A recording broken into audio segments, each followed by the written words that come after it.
फिर कबीर जी एक दोहा और लिखते हैं, चलती चक्की चलने दे, पिस पिस आटा हो, कीले माही जो रहे, सुपाल न बाका हो। चक्की के बीच में एक कील होती है, एक नीचे का पहिया होता है, उसके ऊपर एक कील होती है जिसके ऊपर दूसरा पहिया रखा जाता है। तो आप कितना भी चक्की को घुमाओ, जो उस एक के पास दाना चला जाता है ना, वो कितना भी पीसे चक्की पर उसे नहीं पीसती जो उसकी एक के पास है। उसी प्रकार कबीर जी कहते हैं, दुनिया की इतनी आबादी है जो उस जन्म और मृत्यु के पाट में है, वो तो पिस रहे हैं, पर जो उस एक परमात्मा की शरण में पहुंच जाते हैं, वो जन्म और मृत्यु के कुचक्र से बच जाते हैं, पिसने से बच जाते हैं, वो जन्म और मृत्यु के से कुचक्र से बच जाते हैं। नहीं तो सब तो पिस ही रहे हैं, कौन बचा है? अब कोई कहे कि महाराज जी मैं फिर भी नहीं मानता आपकी बात, तो इनके लिए भी मेरे पास दवाई है। अब कोई कहे महाराज जी आप कितना भी समझाओ हमें तो मानना ही नहीं है, तो फिर इनके लिए दवाई ये है। एक बार क्या हुआ, सारे उल्लुओं ने एक मीटिंग करी,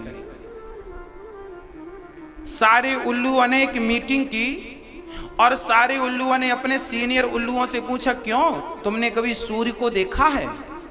उल्लुओं ने कहा हमने तो नहीं देखा। सीनियर ने कहा, जूनियर ने कहा हमने तो कभी, हमारे बाप दादों ने से भी हमने कभी नहीं सुना कि सूर्य जैसा कुछ होता है। सारे उल्लुओं ने एक साथ कह दिया कि सूर्य तो होता ही नहीं है, ये मनुष्य लोग पागल हैं जो कहते हैं सूर्य भगवान आ गए, सूर्य भगवान चले गए। सारे उल्लुओं ने कहा सूर्य होता ही नहीं है। अब आप बताओ सूर्य होते हैं या नहीं? सूर्य नारायण हैं, रोज आते हैं दर्शन देने, सूर्य भगवान होते तो हैं पर उल्लुओं को नजर नहीं आते। उसी प्रकार स्वर्ग नरक जन्म मृत्यु होती सब है, उल्लुओं को नजर कुछ नहीं आता। अब उल्लुओं को नजर ना आए तो उसमें दोष किसका है? हाँ, कोई कहे मैं भगवान को नहीं मानता, तो आपके ना मानने से क्या सत्य को आप नकार देंगे? कोई आपसे कहे मैं जन्म मृत्यु को नहीं मानता, तो मत मानो ना, आपके ना मानने से फर्क किसे पड़ता है? ना हमें फर्क पड़ेगा ना आपको। हम मानते हैं तो अच्छी बात है, नहीं मानते तो आप अच्छे हैं। आप देखिए, कुछ लोग कहते हैं मैं भगवान को नहीं मानता, कुछ लोग कहते हैं मैं शास्त्रों को नहीं मानता, तो आपके ना मानने से क्या फर्क पड़ता है? मत मानिए। राम को बहुत लोग नहीं मानते, आज भी नहीं मानते, तो ना मानने से क्या फर्क पड़ा राम को? क्या राम का अस्तित्व मिट गया? बताओ क्या फर्क पड़ा? बहुत लोग आए दुनिया में, हमारे भारत में आक्रांता भी आए, नहीं मानते थे राम को, नहीं मानते थे, नहीं मानो, क्या फर्क पड़ता है? आज पूरी दुनिया, आज विदेशी लोग भी आते हैं वृंदावन, गोरे गोरे लोग इंग्लैंड के, अमेरिका के, और तुलसी की माला पहनते हैं, हरे राम का जाप करते हैं। भारत की संस्कृति को लोग समझ रहे हैं, भारत की तरफ बढ़ रहे हैं, भारत के कल्चर को फॉलो कर रहे हैं, और ये भारत के लोग ही हैं जो अभी भी समझे नहीं। हाँ, तो श्री भरत जी महाराज का कहना यह है रहुगण से कि हमारा जन्म और हमारी मृत्यु, कैसे जन्म कैसे मृत्यु, मरने के बाद क्या होता है सब समझ में आया। हमारे पाप का ही फल भोगने हमें नाना प्रकार की योनियों में आना पड़ता है। तो हम इस कुचक्र से बचना चाहें तो भगवत भक्ति करें। और मैं एक बालक मेरे पास आया, नौजवान, बोला गुरुजी मैं वेद पुराण नहीं मानता। एक आदमी मेरे पास आया, समझदार था, पढ़ा लिखा था, होशियार था, उसने कहा गुरुजी मैं वेद पुराण नहीं मानता। मैंने कहा बेटा पहले ये तो बता कि वेद पुराण में लिखा क्या है। उसने कहा मुझे नहीं पता। मैंने कहा कि बोल, जब तुझे पता ही नहीं कि इसमें लिखा क्या है तो ना मानने का सवाल क्यों खड़ा करता है? भाई तुझे तू जानता होता, वेद पुराण को पढ़ के समझा होता, और कोई बात तेरे को गलत लगती तो तू उंगली खड़ी करता। आज जो लोग ये गाना गाते हैं ना, मैं वेद पुराण नहीं मानता, मैं वेद पुराण नहीं मानता, इनसे कहो वेद पुराण में लिखा क्या है? इनको अक्षर तो एक रत्ती नहीं है। मैं मानता नहीं हूं, मानता नहीं हूं। अब बताओ, अब मैंने, अच्छा मैं कहूं कि ये आदमी बहुत गलत आदमी है, मैं कहूं मैं कभी इनसे मिला नहीं, कभी बात नहीं की, और सीधा ये कहूं ये आदमी बहुत गलत आदमी है। अरे भाई साहब, पहले मिल लो, उनका व्यवहार देख लो, उनका आचरण देख लो। यदि तुम्हें गलत लगे तो गलत कहना, पर तुमने कभी मिले नहीं, बात की नहीं, पर सुनते आए वो गलत है, कैसे मान ले हम गलत है? पहले सुन लो, पहले मान लो, भेंट कर लो, राम राम करो, कहो मैं यमे हो भैया जी। पहले पढ़ लो, समझ लो, कुछ गलत लगे तो आओ बात करते हैं। क्या गलत है भाई? क्या समस्या है आपकी? बच्चों को, आज के नौजवान बच्चे यही तो कह रहे हैं, मैं वेद पुराण नहीं मानता। इन बेवकूफों से पूछो पढ़ा कितना तुमने? एक अक्षर नहीं पढ़ा, और मानते नहीं है। लो, इनसे जरा कहो, जरा बेटा पढ़, क्या लिखा है? अब मैं बताता हूं क्या लिखा है, फिर आप बोलना कि इन्हें मानना चाहिए कि नहीं मानना चाहिए।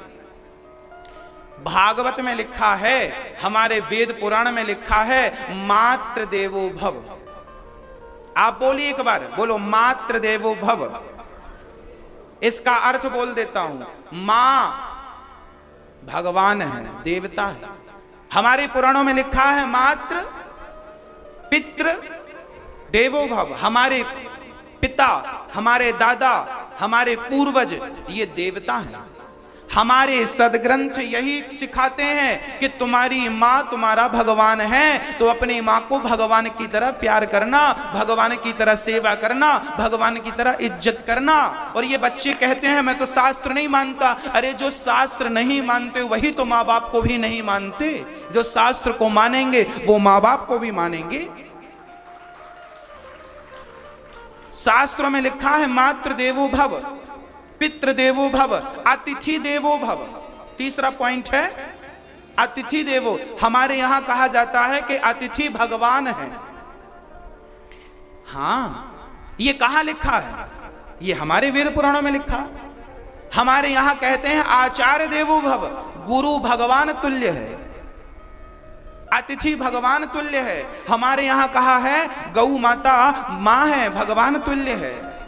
हमारे यहां कहा है नदी माता है, भगवान तुल्य है। हम गंगा को, यमुना को, सरस्वती को, सरयू को पूजने वाले लोग हैं, हां या ना?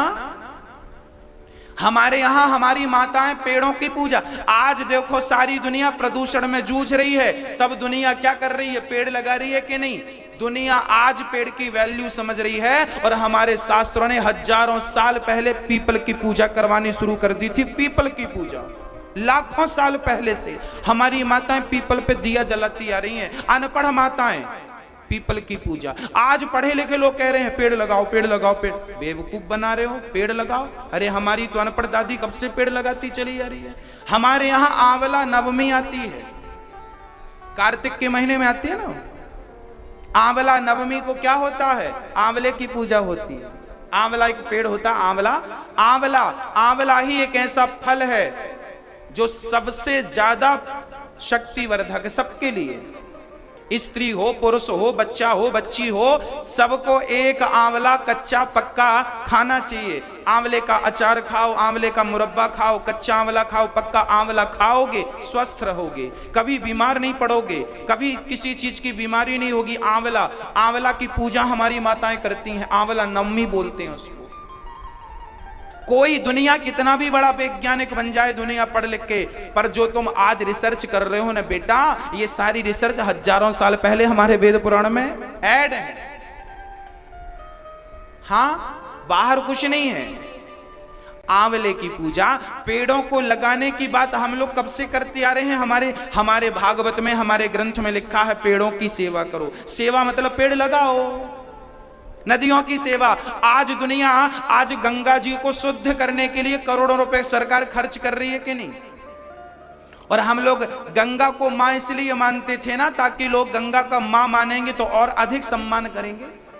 वो तो अब कुछ बेवकूफ लोग हो गए हैं जो पॉलीथीन फेंक देते हैं, सारा कचरा गंगा जी में डाल देते हैं। अब लोग ही मूर्ख हो गए हैं, तो इसमें किसी का क्या दोष है? इसमें शास्त्रों का, गुरुजनों का क्या दोष है? हमने समझाया तो सही सही था, तुमने समझा ही नहीं सही, तो हम क्या करें इसमें? मास्टर जी ने पढ़ाया तो बराबर था, फेल हो गए तो हम क्या करें? हमारे यहाँ नदियों को माँ इसलिए कहा जाता है, गंगा मैया, यमुना मैया, सरस्वती मैया, सरयू मैया, इसलिए कहा जाता है कि बेटा नदियों का वैसे ही सम्मान करना जैसे तुम अपने माँ का सम्मान करते हो, इसलिए माँ संबोधित किया गया है। अब लोग नहीं समझ रहे हैं तो हम क्या करें? लोगों की अपनी विचारधाराएं बदल गई हैं। शास्त्र तो चिल्ला चिल्ला के तब भी कहते थे, हम आज भी आपको यही समझा रहे हैं। अब कोई ना समझे तो हम क्या करें भाई? हमारे यहाँ सागर की पूजा, समुद्र की पूजा होती है, गंगा सागर, बाकी तीर्थ बार बार। हम लोग कौन लोग हैं? हम लोग प्रकृति के पुजारी लोग हैं। हमारा हिंदू धर्म प्रकृति की पूजा करता है। गोवर्धन पहाड़ है, हम गोवर्धन की पूजा करते हैं। आज सरकारें चिल्ला रही है पहाड़ बचाओ, नदी बचाओ, पेड़ बचाओ। तुम आज चिल्ला रहे हो, हम लोग कब से करते आ रहे हैं, गोवर्धन की पूजा करते आ रहे हैं। गोवर्धन का सम्मान हमारे यहां पहाड़ों की, चित्रकूट में कामदगिरी पहाड़, कामतानाथ पहाड़ है कि नहीं, कामदगिरी है कि नहीं, परिक्रमा लगाते हैं हम लोग। चित्रकूट में भी पहाड़ की पूजा, वृंदावन में गोवर्धन पूजा है या नहीं, वो भी पहाड़। हम लोग पहाड़ की पूजा करते हैं, हम लोग वृक्षों की पूजा करते हैं, हम लोग नदियों की पूजा करते हैं। तो हम प्रकृति के पुजारी हो गए कि नहीं? तो हमारे शास्त्र कह रहे हैं कि भाई ये सब करो, इसमें क्या गलत लग रहा है किसी को? क्या गलत लग रहा है? वो पिक्चर देखने जाते हैं 3 घंटा, उनकी पिक्चर जो चिलम चढ़ाती हैं, चरस लेती हैं, पकड़ी गई ना सारी, किससे छिपा है? चरस पीने वाले को, गांजा पीने वाले को आपने तो सिर पर बिठा रखा है, और वेद पुराण जो सही मार्ग देते हैं उनको तुम गालियां देते चले जा रहे हो। यही तो मेरे भारत का दुर्भाग्य है, आजकल के बच्चे यही तो कर रहे हैं। शास्त्रों को मानना नहीं है और फिल्मी दुनिया 3-3 घंटे मूवी देखते हैं, उनकी जो न चरित्र के ठीक हैं ना गांजा। बताओ, वहां मैंने तो आज मेरे को आश्चर्य लगा, राम राम, ये महिलाएं गांजा पी रही हैं। अभी न्यूज में देखा कि नहीं देखा? खूब देखा। बताओ क्या सही है क्या गलत, आप ही निर्णय कर लो, आपके सामने ओपन है सब चीजें। शास्त्र में क्या है वो भी मैंने आपके सामने रखा, और दिल्ली बंबई में क्या हो रहा है बड़े बड़े शहरों में पिक्चरों के नाम पर, वो भी आपके सामने है। क्या सही है? आपके बच्चों का कल्याण कहां से है? हमारे भारत का उत्थान कहां से है? आप ही निर्णय लीजिए, आप ही बताइए कि ये सही है या गलत है। हाँ प्रिय भक्तों, श्री भरत जी महाराज, श्री भरत जी महाराज, समाज में बुराइयां भी होती हैं, आपको क्या स्वीकार करना है, क्या ग्रहण करना है, क्या ग्रहण नहीं करना, वो आपके विवेक पर निर्भर करता है। तो आपके बच्चे क्या लेना पसंद करेंगे, दूध या शराब, वो आपके संस्कारों पर गड़ा है। हमारे यहाँ ये भी कहा गया है, माता शत्रु पिता वैरी ये न बालो न पाठिता न शोभते, न तुम्हारा ही भला कर सकते हैं न समाज का ही भला कर सकते हैं। अरे ओसामा ने किसका भला किया, लादेन ने किसका भला किया? ना इन्होंने अपना जननी जने तो भक्त जने, या दाता या शूर, या से तो बंध्या भली काहे गवावे नूर। जननी जने मतलब मां जन्म दे तो भक्त को, या वीर पुरुष महाराणा प्रताप पृथ्वीराज चौहान जैसे दिग्गजों को, झांसी की रानी जैसी बेटियों खड़वा रही हो ऐसे दुष्ट के लिए। हाँ जी, तो श्री भरत जी महाराज कह रहे हैं,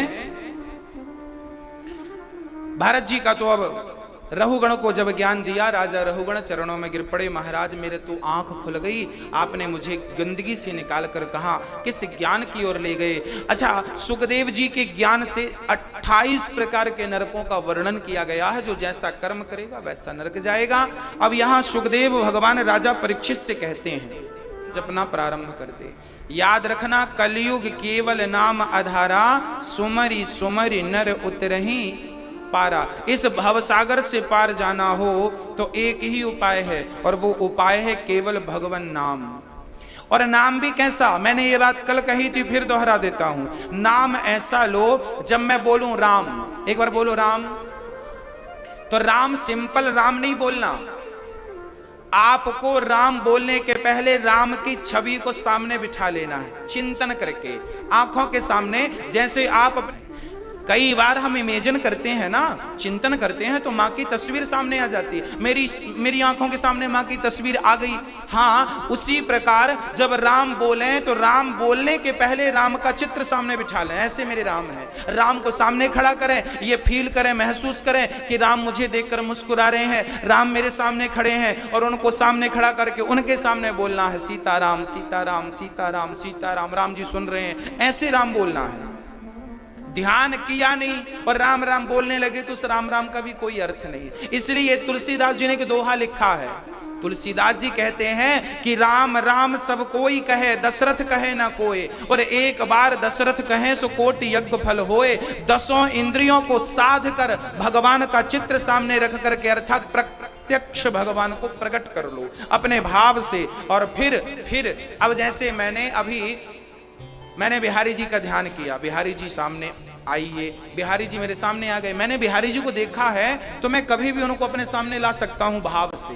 वो आ गए सामने, अब मैं जपूं बिहारी जी का नाम, श्री कृष्ण गोविंद हरे मुरारी, उनको सुनाऊं। अपना भजन उन्हीं को सुनाया करो। राम नाम जपो तो राम नाम हमें मत सुनाओ, पड़ोसी को ना सुनाओ, भगवान को सामने खड़ा करो, भगवान को सुनाओ। प्रभु मैं आपको सुना रहा हूं। सब चीज उनके लिए हो, ना कि दुनिया जमाने वालों के लिए। हाँ जी, तो अजामिल नाम के पापी थे, इनकी पत्नी के 9 बच्चे हो चुके थे, 10वां गर्भ में था। एक महात्मा जी आए, इनके घर कुछ अन्न मांगा तो धुंधकारी अजामिल ने तो घर से निकाल दिया, बाबा जी हमारे घर मत आना, हमारे घर कुछ नहीं मिलेगा। पत्नी को खबर लगी कि कोई साधु आए हैं तो दौड़ी दौड़ी गई, बुला कर लाई, मना कर लाई, महाराज जी क्षमा करो, ये हमारे पति बड़े दुष्ट प्रकृति के हैं, मना कर लाई। और साधु से कहा महात्मा जी, अच्छा उसने स्पष्ट कह दिया महात्मा जी हमारे घर में बड़ा पाप होता है, हमारे पति चोरी करते हैं, व्यभिचार करते हैं, ना जाने मैं भी एक वैश्या थी पहले, मेरे पति ने मुझे पसंद करके शादी कर ली, अब तो मैं वैश्यावृत्ति छोड़ चुकी हूं, पर पहले मैं वैश्या थी, और आप मेरे घर भोजन करेंगे तो कहीं आप की बुद्धि ना भ्रष्ट हो जाए। महात्मा जी ने कहा बेटी देख, गंगा में हजारों नाले रोज मिलते हैं, गंगा नालों के मिलने से गंगा नाला तो नहीं होती, बल्कि नालों को अपने से मिलाकर उनको पवित्र करके गंगा बना देती है। मैं तेरे घर आया हूं तो मुझे कच्चा अन्न दे दे, तो आटा दाल चावल सीधा दे दिया। उन्होंने महात्मा जी ने बढ़िया पेड़ की छांव में भोजन पकाया अपने हाथ से और बुलाया, बेटी आओ प्रसाद तुम भी लो। तो आई दौड़ी दौड़ी अजामिल की पत्नी, एक रोटी अचार उसे दे दिया। तब तक अजामिल को बुलाया, तुम भी आओ। अजामिल आया, एक रोटी और साग उसे भी दे दी। अब दोनों ने खाया। अब संत जी ने जाते जाते कहा, बेटी मैंने तेरे घर भोजन कर लिया है, देखो कुत्ता भी जिसके घर एक रोटी खाता है ना, तो रात भर उसकी चौकीदारी करके रोटी का हिसाब चुकाता है। तो संत जिसके घर रोटी खाए तो उसका हिसाब कैसे ना चुकाए। संत ने कहा, बेटी मैंने तेरी रोटी खाई है, अब तेरी सदगति करना मेरा कर्तव्य बन गया है, मेरी एक बात मान ले। अजामिल से संत जी ने कहा, बेटा बोलो नारायण। अजामिल बोला, नहीं बोलूंगा। संत जी ने कहा, क्या नहीं बोलेगा? बोले, वही नहीं बोलूंगा जो तुम बुला रहे हो। मतलब वो धोखे से भी नारायण बोलने को तैयार नहीं था। तब अजामिल की पत्नी के कान में गुरुजी ने कहा, बेटी मेरी एक बात तू मान लेना, तू गर्भवती है, जब तेरा बच्चा हो तो इसका नाम तू नारायण रख देना, बस मुझे ये दक्षिणा दे दे। वचन दे दिया कि मैं अपने बच्चे का नाम नारायण रखूंगी। और संत जी वहां से चले गए। जब इनके बेटा हुआ तो अजामिल ने तो नाम बहुत सारे सोच रखे थे, क्या क्या नाम रखते हैं आप लोग?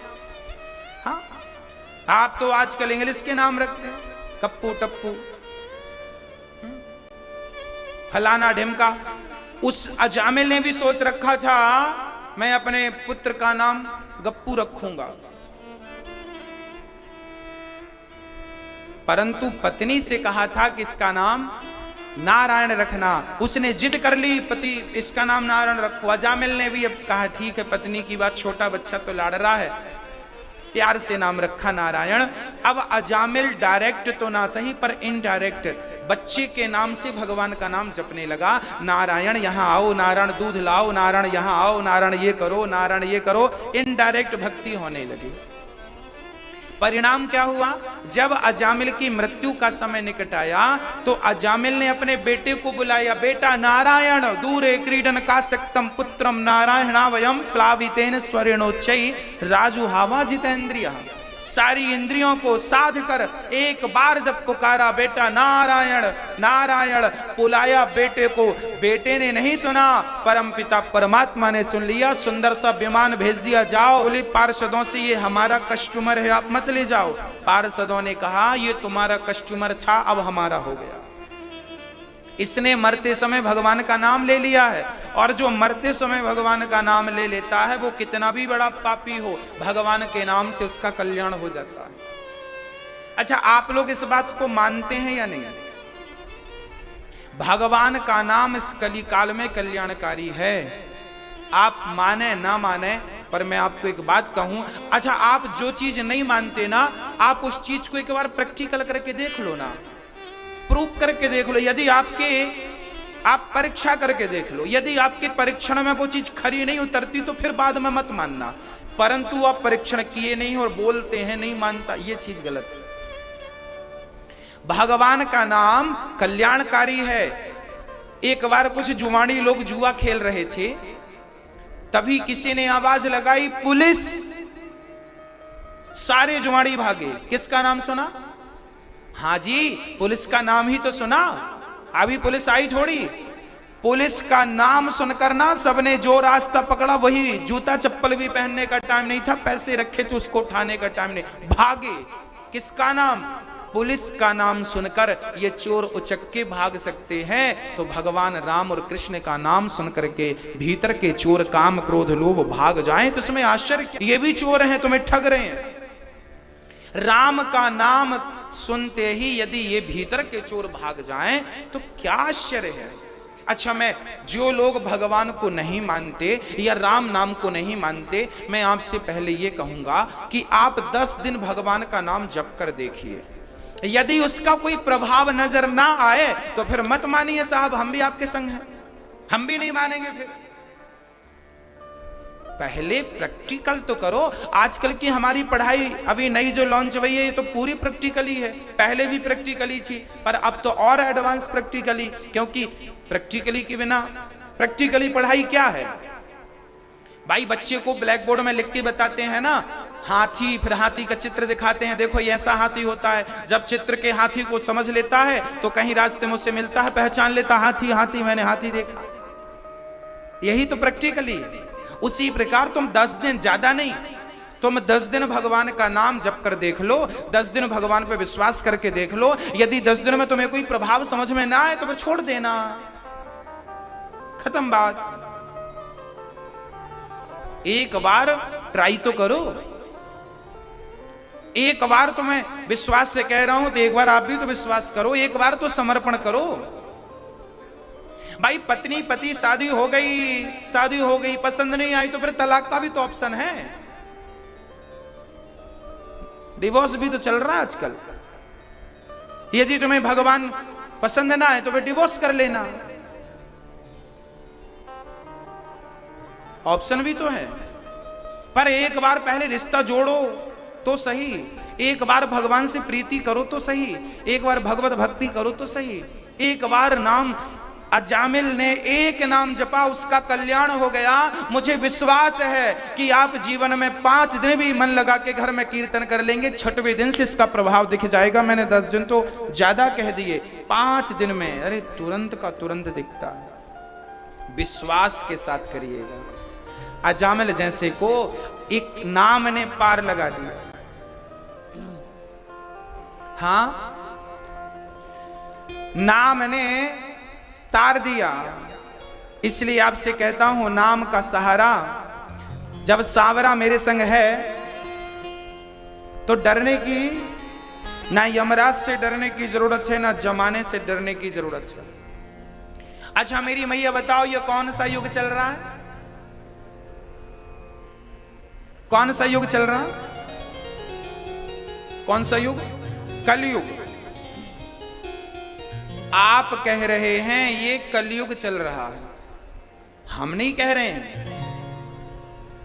क्यों मैया जी? चारों युग जो होते, युग कितने होते हैं? कौन कौन से? सतयुग, त्रेता युग, द्वापर युग, कलयुग। चारों युग हमारे जीवन में 24 घंटों में एक बार घट जाते हैं। आप कहेंगे ये कलयुग चल रहा है, मैं कहता हूं नहीं चल रहा है। अब मैं अपनी बात सिद्ध करके भी बताऊंगा। कैसे? सुनिए, देखिए, सुबह 4 बजे से सुबह के 8 भोर के 4 बजे से सुबह के 8 बजे तक सतयुग चलता है।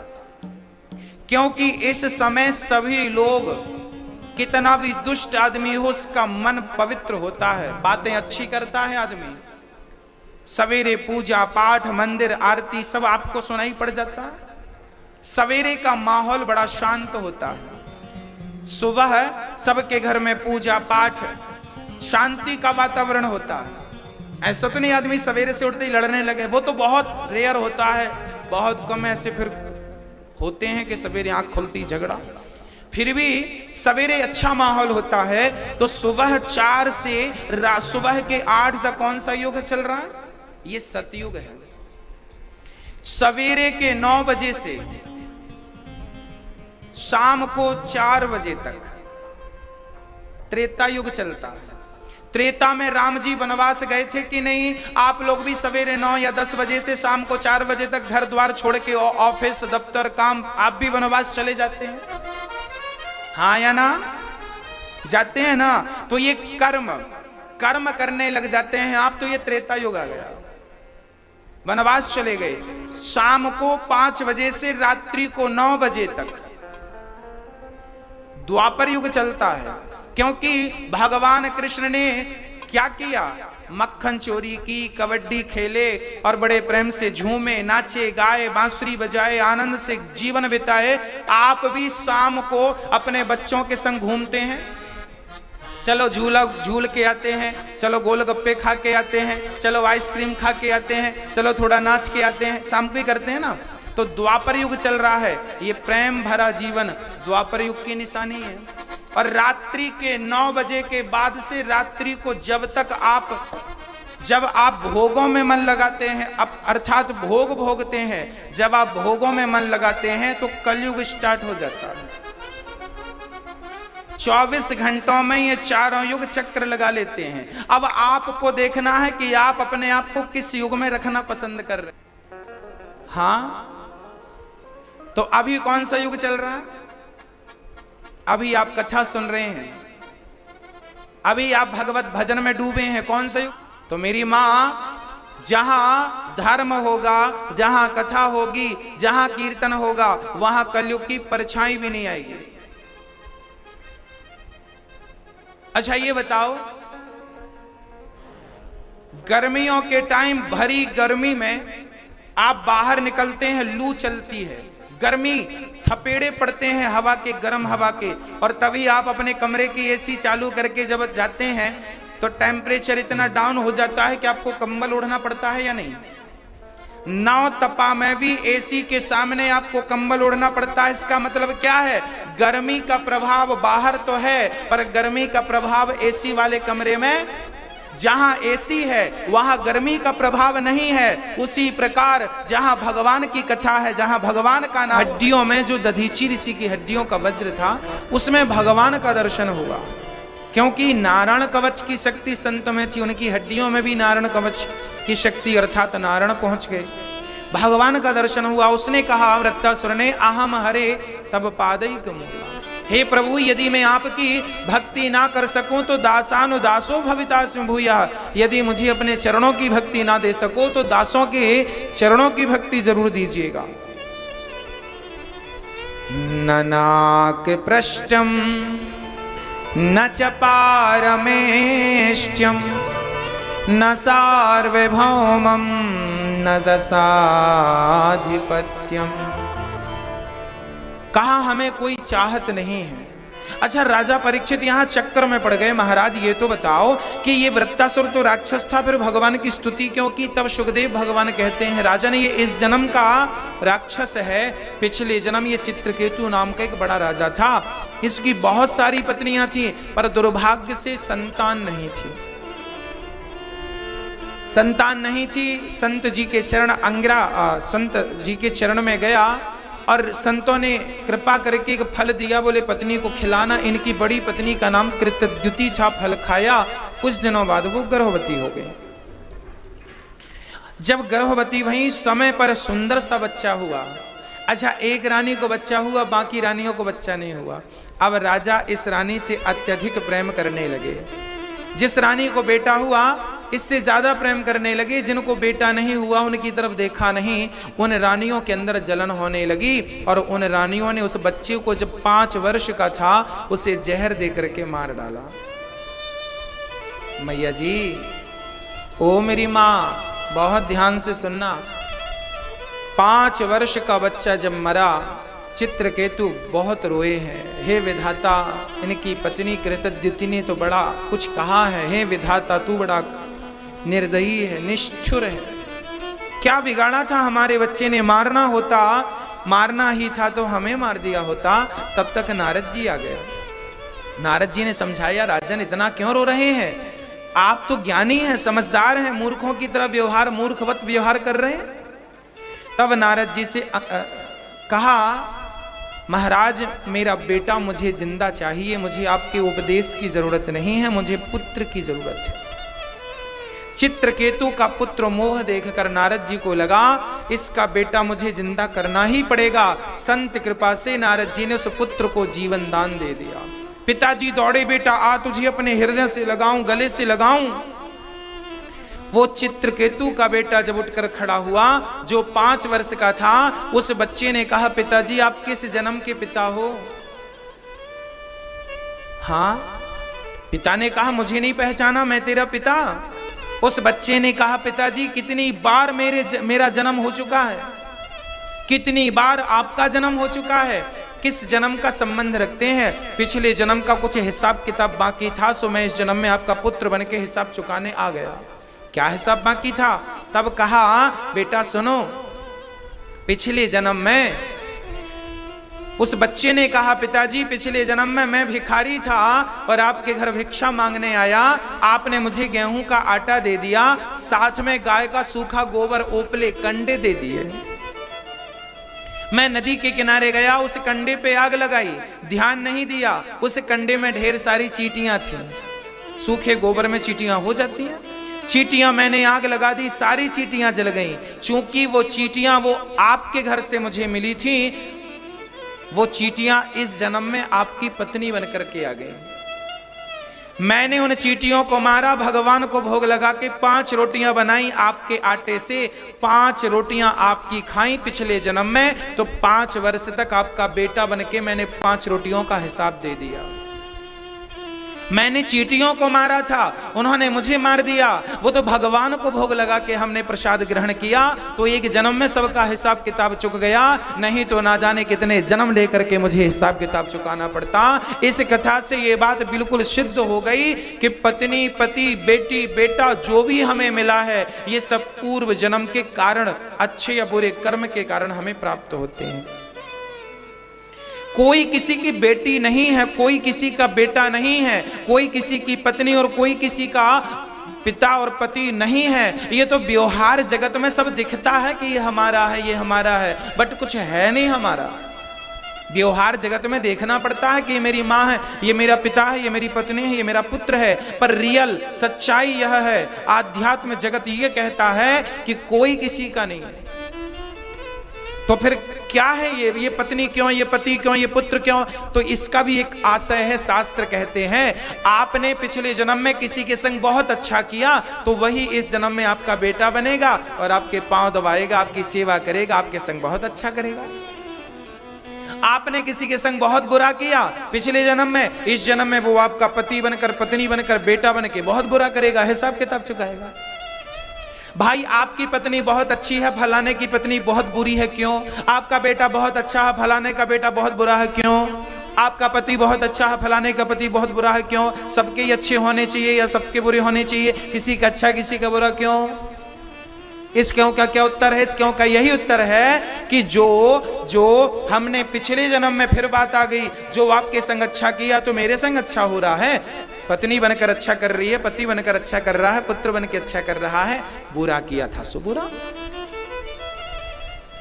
कोई किसी की पत्नी नहीं, कोई किसी का पुत्र नहीं, कोई किसी की, जिसका जितने दिन का हिसाब किताब है, मेरा जितने दिन का दाना पानी है, जितनी श्वासें हैं मैं लूंगा, इसके बाद मैं चला जाऊंगा, भगवान के घर जाऊंगा जहां से आया हूं। ये रिश्ते नाते तो एक संसार जगत में होने ही है। आपका अटैचमेंट हो जाता है कि ये मेरी बेटी, ये मेरा बेटा, जबकि कोई है नहीं किसी का, पर व्यवहार जगत में दिखता है सब भ्रांति की तरह। सड़क से आप जा रहे हैं, सड़क में ऐसा लगता है पानी भरा है, गर्मियों के टाइम पे सड़क में ऐसा लगता है पानी भरा है, जाकर देखते हैं तो पानी होता नहीं है, भ्रांति मात्र है। उसी तरह ना पत्नी मेरी, ना पति मेरा, ना पुत्र मेरा, ना बेटी मेरी, ना जमाना मेरा, पर दिखता है कि मेरा है। यही तो माया है, मैं और उमोर तोड़ते माया, मम माया दुरत्तया। यही तो भगवान कह रहे हैं, मेरी माया बड़ी कठिन है, सबके बस में नहीं है। ये जो तुम्हारा है नहीं पर दिखता है तुम्हारा, उसी को माया कहते हैं, उसी का नाम माया है। जो है नहीं पर दिखाई बराबर पड़ता है ये मेरा है। बेटी बेटा पति पत्नी कुछ है नहीं, पर पूरी जिंदगी आदमी कहता है ये मेरा, ये मेरा, ये मेरा है, कुछ नहीं कहता रहता। जिसका जितना हिसाब था उतना हाँ कर लिया, खत्म। इसलिए प्रकृति के नियम को मान लो और उसमें समझौता कर लो। आपकी और मेरी चलती नहीं है, कितना भी चलाओ।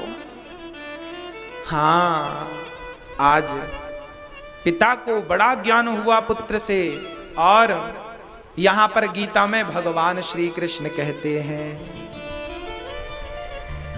जो तुम्हारा आज है कल वो ही था किसी और का, होगा परसों जान किसका, यह नियम सरकार का।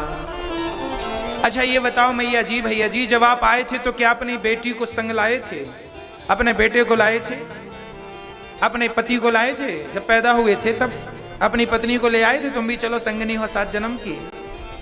अरे भाई, भगवान कृष्ण गीता में यही कह रहे हैं, जो मिला तुम्हें यही मिला।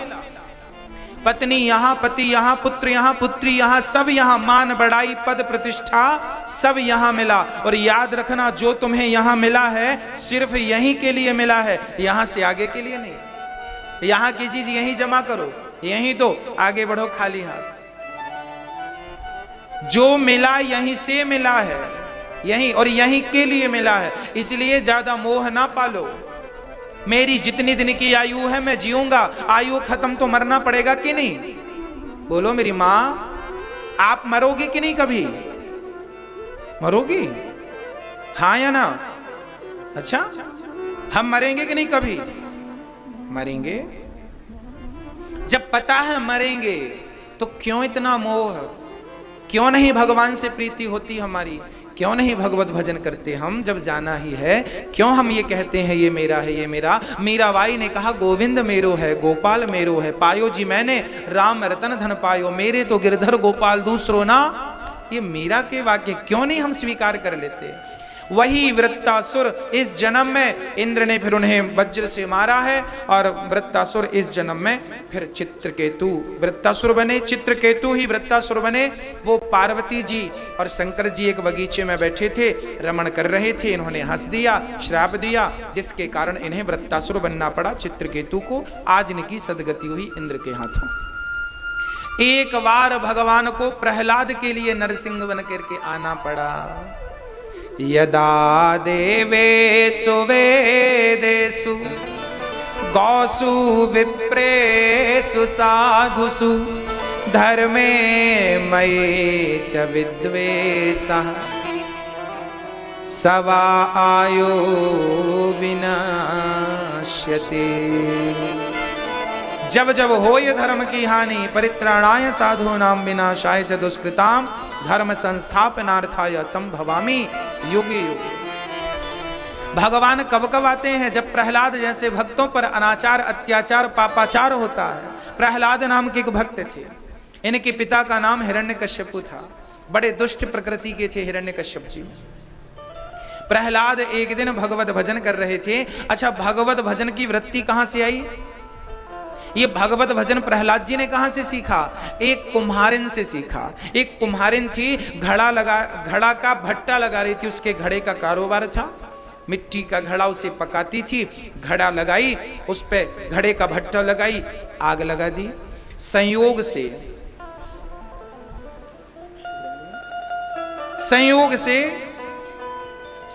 से उस कुम्हारिन ने आग लगा दी। उस पर बहुत सारे बिल्ली के बच्चे थे, क्योंकि बिल्ली ने बच्चों को जन्म दे दिया था। उस घड़े पर आग लगी, सारे बच्चे चिल्लाने लगे, आग की लपटों से झुलस गए।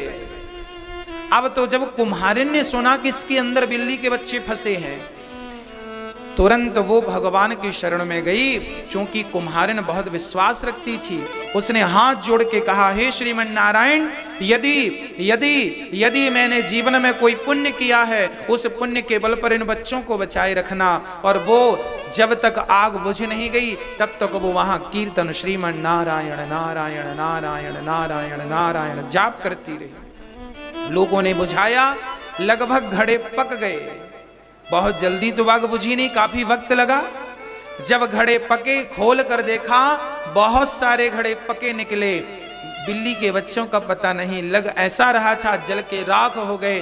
तभी एक घड़े पर नजर गई, उस घड़े पर घड़ा तो पका था, पर उसके अंदर बिल्ली के बच्चे ज्यों की त्यों प्रेम पूर्वक बड़ी किलोल कर रहे थे। उस समय प्रहलाद जी इसके गवाह बन गए। प्रहलाद जी वहीं इस दृश्य को देख रहे थे। प्रहलाद जी समझ गए कि जिस नारायण ने बिल्ली के बच्चे को इस आग में मरने नहीं दिया, यदि कोई उनकी शरण में रहे तो वो परमात्मा उन्हें मरने नहीं देगा। जमाने से डरने की जरूरत नहीं है, भगवत शरणागति लेने की जरूरत है। जिस परमात्मा ने तुम्हें मां के पेट में नहीं मरने दिया, उल्टा लटके थे, झिल्ली के भीतर बंद थे, वो यहां मरने देगा? और मौत होगी तो कोई बचा भी नहीं सकता, और मृत्यु नहीं होगी, भगवान की कृपा होगी तो तुम ऊपर से गिर जाओ, तुम्हारा बाल भी बांका नहीं होगा, कुछ नहीं होगा। हाँ, प्रहलाद जी का विश्वास मजबूत हो गया। संस्कार तो गर्भ में ही मिल गए थे, अब विश्वास को मजबूत कर लिया और बस नारायण नारायण नारायण नारायण प्रहलाद जी गाने लगे। एक दिन प्रहलाद के पिता ने कहा, क्यों रे, ये किसका नाम जप रहा है? बोले, पिताजी ये भगवान का नाम है, इसी से कल्याण होना है। अच्छा, तो भगवान का नाम जप रहा है? तेरा तो भगवान मैं ही हूं। देखो उपदेश करता है हिरण्यकश्यप, तेरा भगवान तो मैं हूं, पिता हूं ना तेरा, मेरी शरण में आ, मेरा नाम जप। कहा, पिताजी आप तो केवल उनके कठपुतले हैं, कठपुतली है, सब ही नचावत राम गोसाई, सबको नचाने वाला वही है, हम तो केवल नाचने वाले हैं, इसलिए आप भी उनकी शरणागति ग्रहण कीजिए। प्रहलाद पर बड़े बिगड़े हैं, पढ़ने के लिए भेजे, संडामर्क ने पढ़ाया, और जब पढ़कर आए तो हिरण्यकश्यपु ने पूछा, बेटा इतने दिनों में तुमने क्या बढ़िया सी पढ़ाई पढ़ी, जरा हमें तो बताओ। तब प्रहलाद जी ने कहा, पिताजी हमने 9 बातें बढ़िया पढ़ी। कौन कौन सी? श्रवणम कीर्तनम विष्णु, स्मरणम पाद सेवनम, अर्चनम बंदनम दास्यम, सख्यमात्म निवेदनम। भक्ति कितने प्रकार की होती है? 9 प्रकार की। एक भी आ जाए तो प्राणी का कल्याण। प्रहलाद जी अपने पिता को उपदेश कर रहे हैं। पहली भक्ति क्या है? श्रवणम, कथा सुनना पहली भक्ति है। दूसरी भक्ति कीर्तनम, कीर्तन करो घर में, जो कि मैंने अभी थोड़ी देर पहले कहा, कीर्तन जरूरी है। रोज आधा घंटा कीर्तन जहां होती है, कलयुग का प्रवेश नहीं होता। कथा रोज सुनो, भले 10 मिनट सुनो, कीर्तन रोज करो, भले 10 मिनट करो, और भगवान का स्मरण करो। अच्छा, भगवान का स्मरण आप करती हो मैया? बताओ स्मरण कैसे किया जाता? आप स्मरण करना जानती हो मैया? हाँ कि ना? ओ मैया नहीं जानती हो? आज हम बताएंगे। स्मरण करती हो आप मैया जी? हम भगवान का स्मरण कैसे करें? हमसे तो आता नहीं है, अब आप ही बताओ कैसे करें। आइए हम आपको बताते हैं। आपको आता सब कुछ है, पर आप कभी उस पर गौर नहीं करते। स्मरण कैसे करना है? एक लड़की का विवाह हुआ, ससुराल गई, ससुराल 5 दिन 10 दिन रुकी, भाई पहुंचा, वापस मायके लेके आया।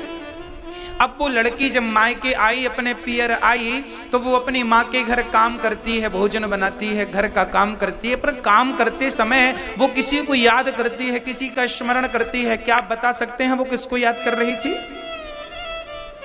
बताओ मैया जी, बताओ, बोलो बोलो, आप बोलो। हाँ जी, आपको तो अच्छे से पता है। हाँ, संसार की हर स्त्री ऐसी होती है कि जब ससुराल से वापस आती है ना, तो वो अपने पति को ही याद करती है।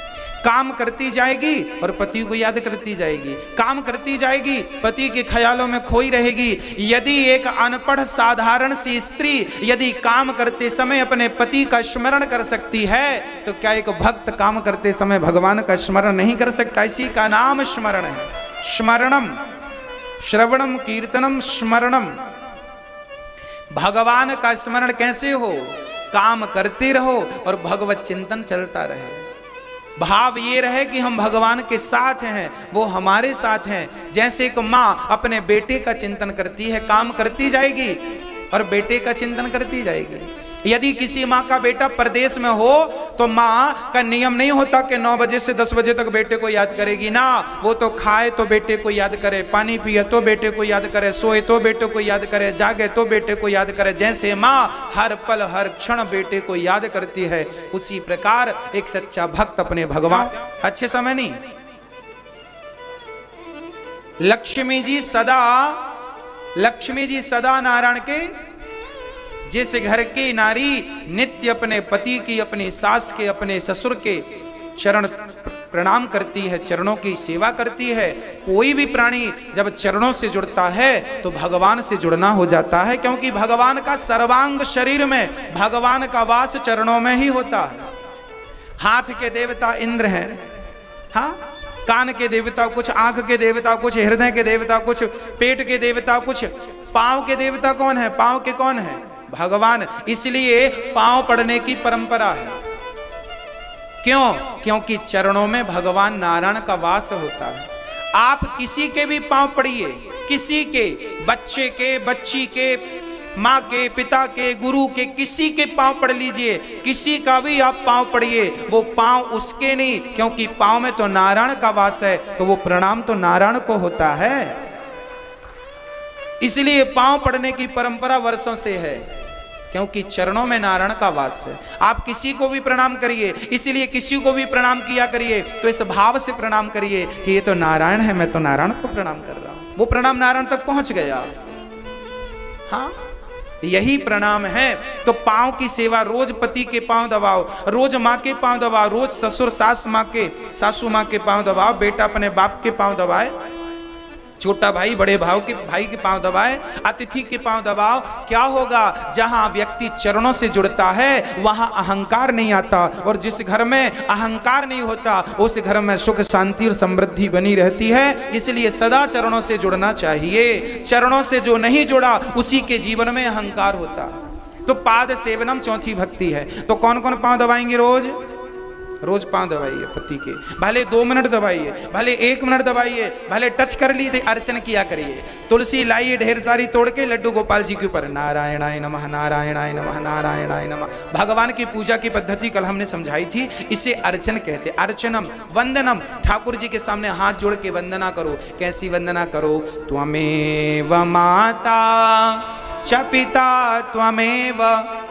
हे प्रभु, आप ही हमारी माँ हो। हे प्रभु, आप ही हमारे पिता हो, आप ही हमारे गुरु हो। हे प्रभु, मैं कामी हूँ, मैं क्रोधी हूँ, मैं लोभी हूँ, मेरे सारे अपराधों को क्षमा करके भगवान मुझे अपने चरणों की भक्ति दीजिए। मैं आपकी शरण ग्रहण करता हूँ। हे नाथ, मैं आपको कभी भूलूं नहीं। ऐसी प्रार्थना ही वंदना है। हाँ, दास्यम, हृदय में दास भाव बना रहे कि मैं भक्तों का दासानुदासो भविता सिंह, मैं दासों का भी चरणों से जुड़े रहना ही भक्ति है, दास भाव है। मैं दास हूं, मैं खास नहीं, खास बनोगे तो अहंकार आएगा, और दास बनोगे तो आप इस अहंकार जैसी बुराई से बच जाओगे। तो दास, हे प्रभु मैं तो दास हूं। कोई भी आपकी तारीफ करे तो आप तो ये कहो मैं तो आपके चरणों का दास हूं, मैं तो दास हूं, बस दासानुदासो। तो अर्चनम वंदनम दास्यम, भगवान से दास भाव रखो, भगवान के चरणों की सेवा करो, भाव दास का हो। सख्य, भगवान से सख्य भाव हो, भगवान से रिश्ता जोड़ो। माँ यशोदा ने पुत्र का रिश्ता जोड़ा, गोपियों ने पति का रिश्ता जोड़ा, द्रौपदी ने भाई का रिश्ता जोड़ा, हाँ या ना? तो आप भी एक रिश्ता जोड़ो ना, जमाने से तो इतने सारे हैं, भगवान से एक जोड़ लो, एक रिश्ता। हाँ, और सख्य आखिरी है आत्मनिवेदन अर्थात समर्पण। नौवीं भक्ति है समर्पण। जब तक भगवत चरणों में समर्पण नहीं होगा तब तक गति नहीं होगी। इसलिए समर्पण करना सीखिए। अच्छा, आप समर्पण करना किन से सीख सकते हैं? बताओ, समर्पण की शिक्षा कौन देता है? कौन? आपकी पत्नी बैठी है बाजू, उसे देखिए, आपकी भी बैठी है, देखो। हाँ जी, समर्पण की गुरु पत्नी होती है। गुरु बनाना है तो पत्नी को गुरु बनाओ, किसका? समर्पण का। जैसे शादी के बाद स्त्री का समर्पण बोल रहा हूं, सुनिएगा। शादी के पहले उसका नाम अलग, उसके पहनावा अलग, उसका गोत्र अलग, उसका खेलना कूदना हंसना सब अलग। शादी के बाद